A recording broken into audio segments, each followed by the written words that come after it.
So bakit nga ba dapat putulin or bawasan ang dahon ng mga grapes? So ngayon mga ka-green space, ipapakita ko sa inyo kung bakit at kung paano ang babawas ng dahon or pagtitrim ng dahon dito sa ating mga alagang grapes. So ayan, kung nakikita ninyo, so hindi lahat ay kinukuha yung dahon na yan, no? So itong bunga ng grapes natin na ito ay halos magtatatlong linggo na ito. At ganyan na sila kalaki. Halos nabibilang mo na kung ilang yung bunga na talagang lalaki.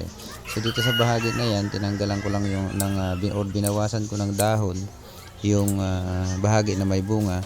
So para mag-focus yung nutrients niya dyan sa bunga at lalaki na mabilis yung bunga niya. So maliban dyan, binawasan din natin yan para maabot ng sikat ng araw yung mga bunga ng grapes natin. Ayan, so yung sikat ng araw, yan yung nakakatulong para maging matamis yung bunga at nakakatulong din yan para maging maganda yung kulay ng grapes natin.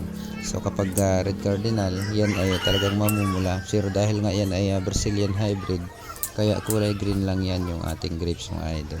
Ayan so malapit nang matapos sa bahagi nito.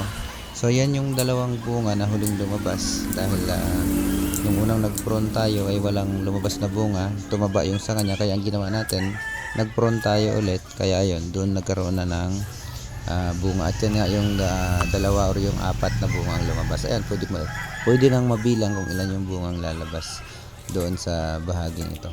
At dito naman sa kabila, ito yung nauna, yan yung mga malalaki na. So hindi talaga yan nasisikatan ng araw kasi nga tagong-tago sa ilalim, mahirap namang bawa.